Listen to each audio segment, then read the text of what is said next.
Pak Dero, sekali lagi dengan kondisi apa saya tadi mau ngomongnya, dengan kondisi seperti itu kita kan masih mengimbau jangan pakai pompa. Ini berarti ke depan bakal ada wacana aturan seperti ini. Sebenarnya aturan sejak awal ada. Ada aturan. Sejak awal ada aturan yang tidak membolehkan pelanggan untuk memasang pompa langsung ke jaringan kita. Ya, Itu aturannya ada. belum Namun akibat ketidakmampuan kita juga, ya, bahkan kadang-kadang kita PDM sendiri yang menyarankan supaya pelanggan pakai pompa. Mengapa? Karena tetangganya pakai. Nah, kalau kita terapkan ini artinya tidak ada yang boleh satupun pakai pompa lagi. Sistem kita juga masih kekurangan ya.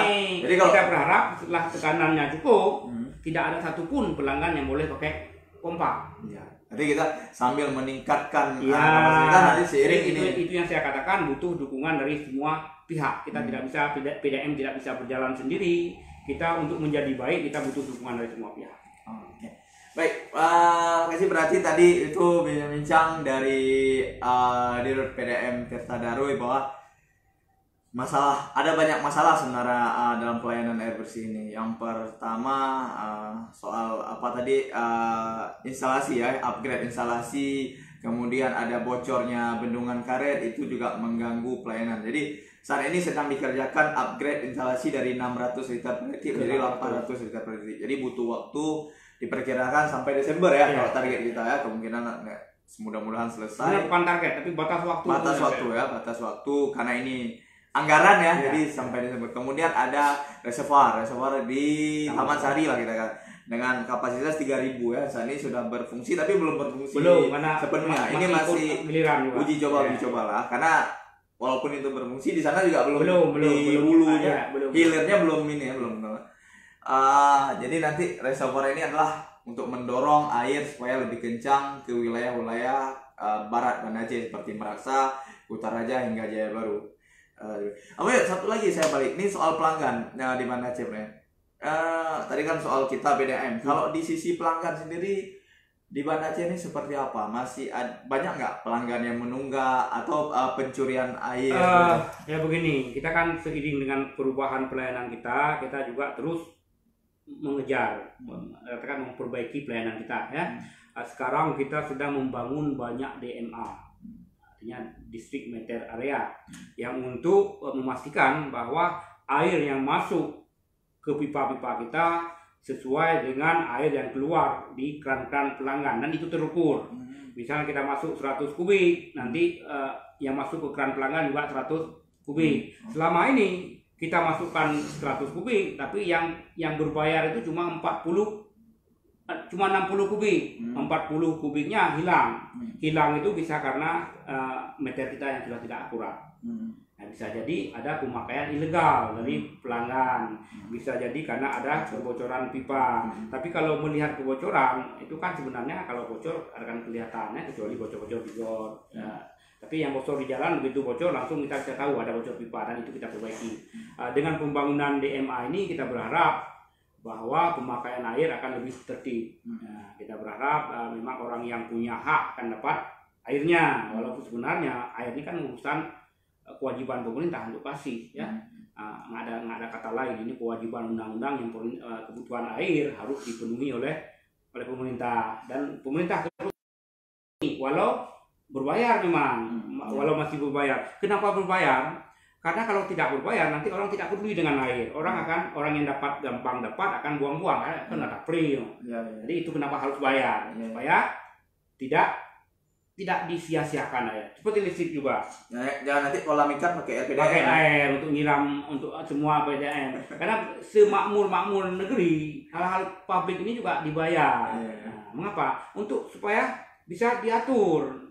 Ya, kalau pre nanti mata pre itu apa itu nggak ada yang peduli. Kita berharap selama ini, alhamdulillah tingkat kesadaran masyarakat juga sudah semakin tinggi.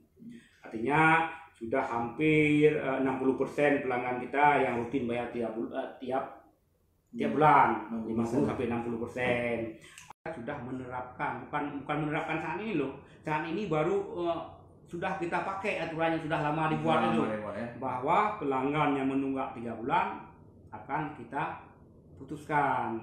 Nah, jadi sekarang 3 bulan, walau masih ada juga yang 6 bulan belum bayar kan, menyangkut 50.000 ini banyak yang harus kita lakukan. Kita ada yang bilang kok Pak, kok sedangkan saya udah 6 bulan nggak bayar nggak diputuskan, kan kita butuh waktu untuk itu. Tapi perlahan tapi pasti bahwa sekarang pelanggan hanya bisa menunggak pada batas 3 bulan. Setelah itu akan kita putuskan. Cuma waktunya nanti. Ini belum bisa sekaligus kan, juga kita terbatas. Karena cukup banyak yang seperti itu. Kita sudah masuk mungkin ada sekitar 10 ribuan pelanggan yang harus kita, kalau kita terapkan putus itu ada 10.000 pelanggan yang harus kita putuskan. Dalam sekali putuskan. Dan itu jumlah yang cukup besar. Jadi kita juga begini, memutuskan air itu tidak segampang memutuskan listrik, memutuskan telepon. Kita harus gali-gali, harus gali jalan dulu. Jadi kita berharap melakukan pendekatan persuasi pelanggan yang membayar tanpa harus diputuskan.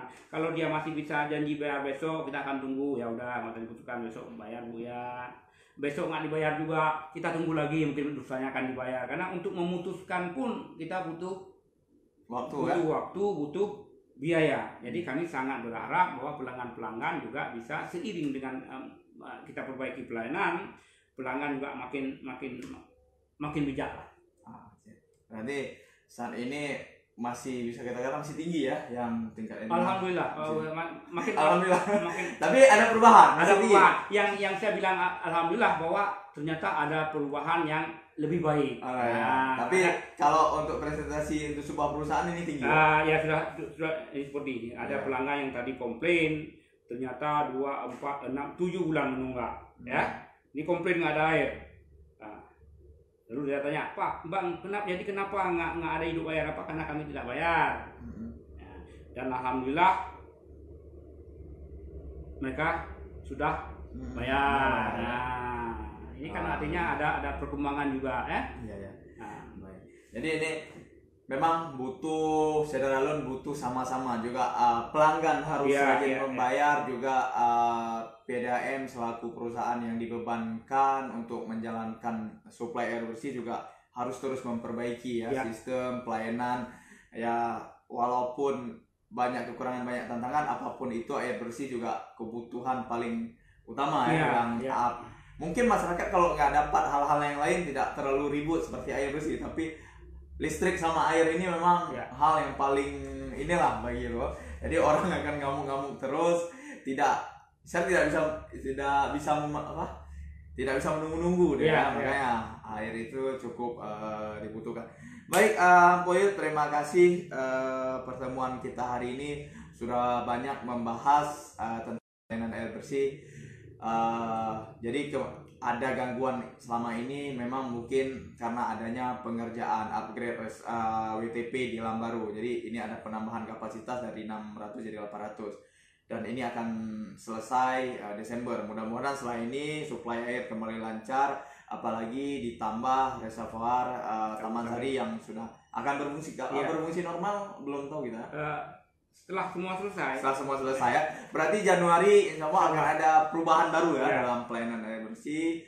Dan bagi Sederalun yang selama ini selama perbaikan ini PDAM memberlakukan sistem 2 hari hidup 1 hari mati. Untuk mengetahui wilayah Anda Sederalun mati atau hidup pada hari ini harus ngecek setiap hari ke medsosnya. Ya sebenarnya kan nggak harus setiap hari, karena begitu tahu hari ini kita tahu bahwa kalau hari ini mati, besok 2 hari akan hidup. Hari ketiga mati lagi. Berarti gitu ya hitungannya. Tapi jika memang pada jatah hari itu tidak hidup, silahkan melapor boleh ke SMS, boleh ke akun media sosial PDAM Tetaroy. Namun saat melapor jangan lupa mencantumkan ID pelanggan dan lokasi serta keluhan. Nggak perlu. ID pelanggan dan keluhan. Biasanya ya. Begini, asal sudah dikasih ID, kami berasumsi bahwa pelanggan itu tidak ada airnya. Jadi sebenarnya mengirimkan ID pelanggan aja sudah cukup buat kami. Karena mungkin orang yang tidak bermasalah kan nggak akan komplain. Jadi kirim saja ID pelanggan. Baik, sebelum kita tutup sedikit mungkin penutup Pak Dirut mungkin. Mungkin lewat media ini kami mohon maaf ya. Saya manajemen dengan karyawan PDAM semua mohon maaf kalau selama ini mungkin pelayanan kami belum seperti Tapi yakinlah bahwa kami selalu berusaha untuk jadi yang terbaik yang kami bisa lakukan dengan segala keterbatasan yang kami punya. Instalasi kita bangun sejak tahun 1975, artinya saat ini sudah berusia 45 tahun sudah. Cukup usia yang cukup lama untuk sebuah alat apapun namanya. Jadi kalaupun kita sempurna sekarang, bisa jadi ke depan kita harus ganti. Dan saya yakin pemerintah sekarang pun sangat peduli, ya, sehingga banyak hal yang dilakukan, menggelontorkan begitu banyak uang ke PDAM dengan harapan bahwa PDAM menjadi semakin baik ke depan insya Allah. Tapi kami juga sangat butuh dukungan dari masyarakat pengguna air PDAM. Pertama, memang walaupun airnya mudah, karena sebagian memang yang lapor, saya memegang sendiri nomor keluhan. Mungkin yang melapor kurang dari setiap hari itu mungkin ada 20-30 keluhan. Dibandingkan dengan jumlah pelanggan kita yang 50.000, tentunya 50 keluhan ini bahkan kurang. Tentunya ini persentasenya sangat kecil, ya, kurang dari 0,1%. Tapi tetap aja itu masalah buat kita tidak abaikan itu. Walau ketika ada satu orang pun yang melapor, kita anggap bahwa pelayanan kita belum sempurna. Kita tidak melihat persentasenya, ya. Dimanapun warga Kota Banda Aceh berhak mendapat pelayanan yang sama, tapi beri kami kesempatan untuk bekerja lebih baik dengan dukungan pelanggan. Baik, terima kasih Saudara Lun. Mudah-mudahan dalam waktu dekat airnya kita bisa lancar, PDAM bisa terus meningkatkan pelayanan, dan pelanggan juga harus makin taat membayar tagihan, ya, iuran. Saya yakin kalau airnya bagus, pelanggan juga akan bayar bagus. Ya, jadi jangan ada lagi yang menggunakan sambungan-sambungan ilegal, dan jadi kalau pelanggan lancar, PDAM ini juga servis maintenance lah istilahnya, juga semakin lancar. Jadi akan semuanya balance ini dia, memang harus semua. Demikian Saudara Lun pertemuan kita dalam Serambi Podcast. Terima kasih Mbuyut sudah bincang-bincang. Kita bertemu di lain kesempatan dalam bincang-bincang selanjutnya. Assalamualaikum warahmatullahi wabarakatuh.